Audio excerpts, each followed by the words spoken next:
वंदे मातरम साथियों। आप सभी का आपके कर्तव्य आईएएस स्टडी में स्वागत है। कैसे हैं आप लोग? उम्मीद करते हैं बेहतर, स्वस्थ और खुश होंगे और आप अपनी जो है तैयारी को एकदम जोर शोर से कर रहे होंगे और अपने लक्ष्य को जो है लेके चल रहे होंगे कि इस बार सेट को भी क्वालिफाई करेंगे और असिस्टेंट प्रोफेसर की जो चयन भर्ती परीक्षा हुई उसको भी क्लियर करेंगे और अपने सपनों को साकार करेंगे असिस्टेंट प्रोफेसर बनकर। तो उसी लक्ष्य को लेकर चल चल रहे हैं हम और आप। बेहतर तरीके से आप अपनी तैयारी करिए। जितना हमसे हो सकेगा हम आपकी तैयारी में योगदान करने का प्रयास करेंगे। उसी कड़ी को जो है तैयारी को बेहतर बनाने की दृष्टि से आज हम जो है आपके लिए एक बहुत ही महत्वपूर्ण टॉपिक लेकर आए हुए हैं। उसी जिसमें हम आज पढ़ेंगे, अभी इस सेशन में क्या पढ़ेंगे? वायुमंडलीय दाब। तो उसमें हम वायुमंडलीय दाब में क्या क्या पढ़ेंगे? तो वायुमंडलीय दाब में हम पहले पढ़ेंगे कि वायुमंडलीय दाब किसे कहते हैं, इसके सबसे अधिक कहाँ होता है, इसका घनत्व क्या होता है, इसका मानक इकाई क्या है, इन सभी के बारे में हम लोग चर्चा करेंगे आज के डिस्कशन में। तो आइए आज का सेशन स्टार्ट करते हैं और देखते हैं कि वायुमंडलीय दाब क्या है। तो हम सबसे पहले पढ़ेंगे वायुमंडलीय दाब। तो वायुमंडलीय दाब होता क्या है, यहां प्रश्न बनता है कि क्या होता है इसका। तो जानेंगे, पहले इसका जानेंगे अर्थ या परिभाषा।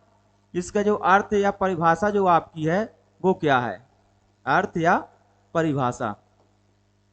तो अर्थ या परिभाषा में अगर आप समझें तो पृथ्वी की सतह पर, इसमें कहें ऐसे समझेंगे कि इसे धरातलीय या धरातलीय या सागरीय सागरीय सतह पर प्रति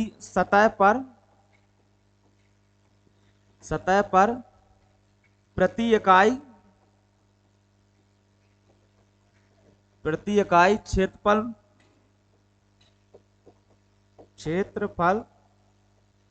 पर लगने वाला बल को अपन क्या कहते हैं? वायुमंडलीय लगने वाला बल को क्या कहते हैं आप? वायु मंडलीय दाब।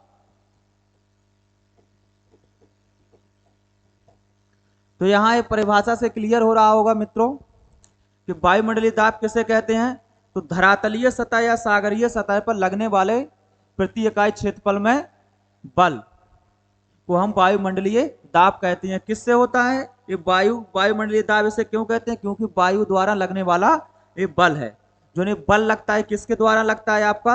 ये वायु द्वारा लगाया जाता है। वायु द्वारा लगने वाला बल, जिसे वायुमंडलीय बल कहते हैं। ठीक है।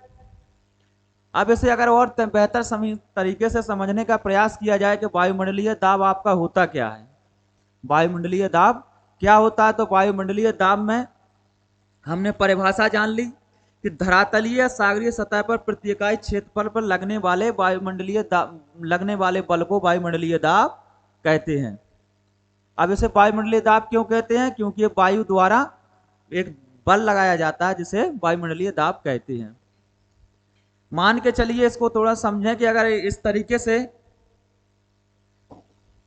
कोई पृथ्वी की सतह है, यहां पर क्या है आपका?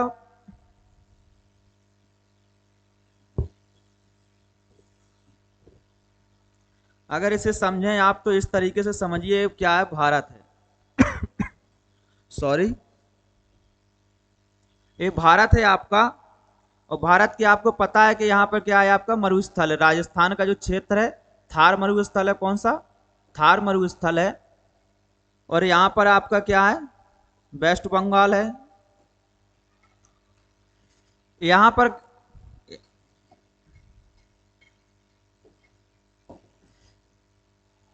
पर क्या होगा कि आप सभी लोग जानते हैं कि थार मरुस्थल जो होते हैं गर्मियों में अधिक गर्म हो जाते हैं और शीत रात के समय क्या है ठंडे हो जाते हैं, तो इनका तापमान काफी कम हो जाता है। तो यहाँ पर जब अगर दिन की अवधि के बारे में आप बात करेंगे तो दिन की अवधि में क्या है कि दिन में क्या होगा? तापमान जो होगा अधिक होगा, तापमान अधिक होगा। तो वायु दाब क्या होता है कि जहां पर आप आपको पता है कि वायु दाब क्या होगा, यहाँ भी कम होगा, क्योंकि आपको पता है कि जहाँ का तापमान अधिक होगा वहां पर वायु क्या होती हैं कि ऊपर की ओर उठती हैं, जिससे वहां पर वायु दाब कम हो जाता है। तो तापमान अधिक होगा दिन के समय तो वायु दाब कम होगा, और रात में ये स्थिति क्या होती है कि रात के समय ये स्थिति बदल जाती है। रात के समय स्थिति क्या है, बदल जाती है। तो यहाँ पे जो तापमान होगा वो कम होगा दिन की अपेक्षा। दिन की अपेक्षा रात में तापमान क्या होगा, कम होगा, तो दिन की अपेक्षा वायु दाब भी क्या होगा, यहाँ पर अधिक होगा। तापमान कम होगा तो वायु दाब अधिक होगा। ठीक है, अगर दिन तापमान अधिक होगा तो वायु दाब क्या होगा, कम होगा, और तापमान अगर कम होगा तो वायु दाब अधिक होगा। तो हमने यहां थोड़ा सा इसको समझने का प्रयास किया कि वायु दाब। अब आगे चलते हैं, आगे चल समझते हैं सर्वाधिक वायु दाब कहां पर पाया जाएगा। अभी हमने क्या समझा था, वायु दाब। अब जो है सर्वाधिक वायु दाब कहां पर पाया जाएगा, तो सर्वाधिक वायु दाब आपका जो है सागरीय सतह में पाया जाता है। कहां पे आपका पाया जाता है, सागरीय सतह में पाया जाता है। सागरीय सतह पर वायु दाब अधिक होता है। अब सागरीय सतह पर वायु दाब अधिक क्यों होता है, यहां पे प्रश्न बनता है कि सागरीय सतह पर वायु दाब अधिक क्यों होता है। तो सागरीय सतह पर वायु दाब इसलिए अधिक होता है क्योंकि आप इस तरीके से समझें कि अगर ये पृथ्वी की सतह है और ये सूर्य की, यहां से सूर्य की किरणें आएंगी, ये सूर्य की किरणें क्या है, आ रही हैं, ये सूर्य की किरणें आ रही हो क्या कि इस सूर्य की पृथ्वी के सतह के ऊपरी भाग को ही गर्म कर रही हैं और ये वापस अंतरिक्ष में या वायुमंडल में लौट रही हैं। और सागर में क्या होता है कि आप मान चलिए ये सागर की सतह है, ये क्या है, जल है, सागर है। तो जब आपकी ये सूर्य की जो किरणें हैं, ये आपकी सूर्य की जब किरणें आएंगी तो क्या करेंगी, ये नीचे तक प्रवेश कर जाएंगी, जल के आंतरिक भागों तक प्रवेश कर जाएंगी। तो क्या होगा कि इसके सतह पारदर्शी होती है सूर्य की किरणों के लिए, और पृथ्वी की सतह अपारदर्शी होती है। तो इसका सूर्य की किरणों का अवशोषण यहाँ पे क्या होता है, अधिक होता है, और विभिन्न परतों तक जाता है। तो इसलिए यहाँ का तापमान अपेक्षाकृत पृथ्वी की सतह से कम होता है। तो जिसके इसी के कारण जो है सागरीय सतह पर जो है सर्वाधिक वायु दाब होता है। तो आपको इस लॉजिक को भी याद रखना है। सिर्फ आपको इतना याद रखना है, अगर ये सब आपको ना याद रहे तो सर्वाधिक वायु दाब कहां पर होता है, तो सागरीय सतह पर होता है। और अगर कोई ये पूछे कि क्यों होता है, तो कहना कि जो है सूर्य की किरणों के लिए जल एक पारदर्शी पदार्थ है, जिससे जो उसकी आंतरिक परतों तक प्रवेश कर जाती है सूर्य की किरणें, और उसका तापमान कम रहता है, इसलिए वायु दाब सागरीय सतह पर अधिक होता है। ठीक है, चलिए आगे नेक्स्ट आगे चलते हैं। अब हम देखते हैं वायु दाब मापन की इकाई। तो अब वायु दाब मापन की जो इकाई है वो क्या है, कि भाई प्रश्न अगला बनता है कि वायु दाब तो चलो ठीक है हमने समझ लिया, वायु दाब सर्वाधिक कहाँ होता है वो समझ लिया। अब इसकी मापन इकाई पूछ लेता है कि वायु दाब की निम्नलिखित में से वायु दाब की कौन सी मापक इकाई है, तो आप क्या बताएंगे। तो आपको पता होना चाहिए कि वायु दाब की मापक जो इकाई है वो मिलीबार होती है। कौन सी है आपकी, मिलीबार। यानी वायु दाब को किस में नापा जाता है, मिली बार में नापा जाता है। किस में नापा जाता है, मिली बार में। तो इसको भी आपको याद रखना है। और अगर इसकी अंतरराष्ट्रीय मानक इकाई पूछ लिया जाए तो वो आपकी है पास्कल। कौन सी है सर, आपकी पास्कल। तो आपको इसको भी याद रखना है कि अंतरराष्ट्रीय मापक इकाई पास्कल है और सामान्य मापक इकाई मिली बार है। अब समुद्र तल पर औसत वायु दाब कितना होता है, यानी हमने देखा कि जो है वायु दाब सबसे अधिक समुद्रीय सागरीय सतह पर होता है, और इसका औसत तापमान कितना होता है, तो ये होता है आपका 1000, कितना है आपको 1013.25 मिलीबार। इसको आपको ये है याद रखना है, ये आपसे पूछ सकता है। ए और ए, ये दोनों आपसे पूछे जा सकते हैं, इनको कृपया करके ध्यान रखिएगा, नहीं तो आपका नुकसान हो सकता है।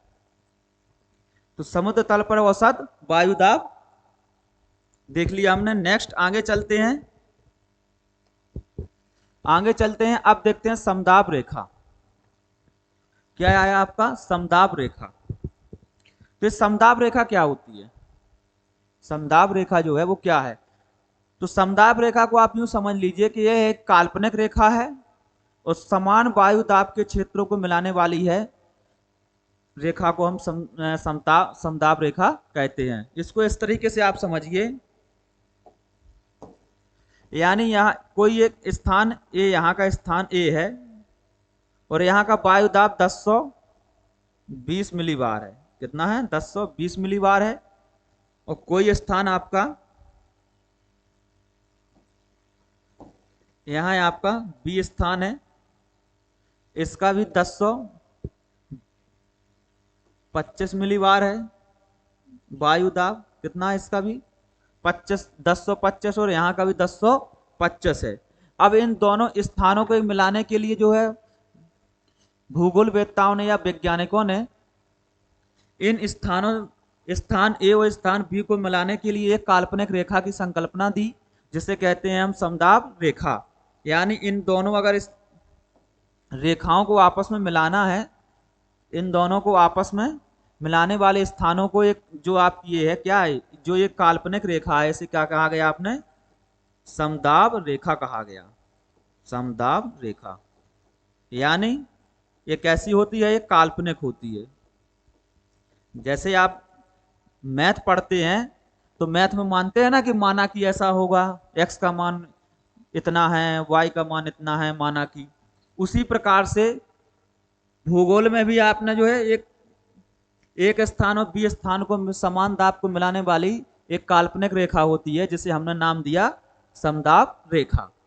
तो आपको याद ध्यान आ गया हो, आपको पता चल गया कि समदाब रेखा क्या होती है, यानी समान वायुदाब के स्थानों को मिलाने वाली काल्पनिक रेखा। ये भी प्रश्न आपका आया हुआ है, तो इसको आपको ध्यान रखना है कि समदाब रेखा क्या है। ठीक, चलिए नेक्स्ट आगे चलते हैं, आगे देखते हैं। अब आता है आपका दाब प्रवणता बल। अब दाब प्रवणता बल है, तो ये क्या होता है दाब प्रवणता बल? दाब प्रवणता बल जो आपका है, ये क्या करता है कि वायु दाब के जो है दो स्थानों के मध्य अंतर को दर्शाता है। क्या करता है कि वायु दाब के जो है अंतर को दर्शाता है। यानी यहां का वायु दाब कितना है? 1025 है, मिलीबार है, और यहां का जो है आपका 1015 मिलीबार है। कितना है? 1015 मिलीबार है। अब इन दोनों के अंतर को दर्शाता कौन है? दाब प्रवणता बल। दाब प्रवणता बल दर्शाता, यानी आपका यहां पर कितना? 1025 और यहां पर 1015। तो वायु दाब प्रवणता बल की दशा क्या होगी कि उच्च दाब वायु दाब से निम्न वायु दाब की ओर होगी। कैसी होगी इसकी स्थिति? दाब प्रवणता बल सामान्यतः दो वायु दाब के स्थानों के मध्य अंतर को प्रदर्शित करता है, और यह हमेशा उच्च वायु दाब से निम्न वायु दाब की ओर गमन या इसकी गति की दिशा होती है। देखिए आप देख रहे हैं कि यहाँ 1025 मिलीबार वायु दाब है और यहाँ का 1015 है, तो ये कहां से चल रहा है? ये चल रहा है 1025 से 1015 मिलीबार की ओर। तो दाब प्रवणता बल अभी जब आप आगे चलेंगे, जब भूविक्षेपी पवनें पड़ेंगे, तो वहां पर आपको जो इसकी आप आवश्यकता पड़ेगी। तो वायु दाब प्रवणता बल, ठीक है, हमेशा कैसे चलता है? 1025 या अधिक वायु दाब से निम्न वायु दाब की ओर चलता है। तो आप कह सकते हैं कि वायु दाब प्रवणता बल उच्च वायु दाब से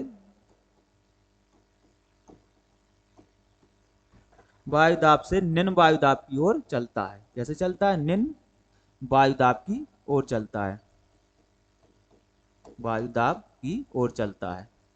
और ये क्या करता है कि वायु दाबों के बीच के अंतर को प्रदर्शित करता है। इसे आप कह सकते हैं कि वायु दाब के अंतर को प्रदर्शित करता है, अंतर को प्रदर्शित करता है। तो आपको इसको ध्यान रखना है कि वायु दाब प्रवणता बल क्या है, दो वायु दाबों के स्थान के अंतर को प्रदर्शित करता है। और इसकी दिशा हमेशा कैसी होती है, उच्च वायु दाब से निम्न वायु दाब की ओर होती है। नेक्स्ट आगे चलते हैं।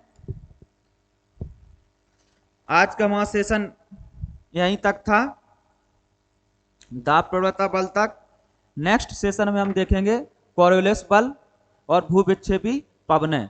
तो इनके बारे में हम कल नेक्स्ट सेशन में जानेंगे। तब तक के लिए जय Hind, Vande Mataram, thank you sir.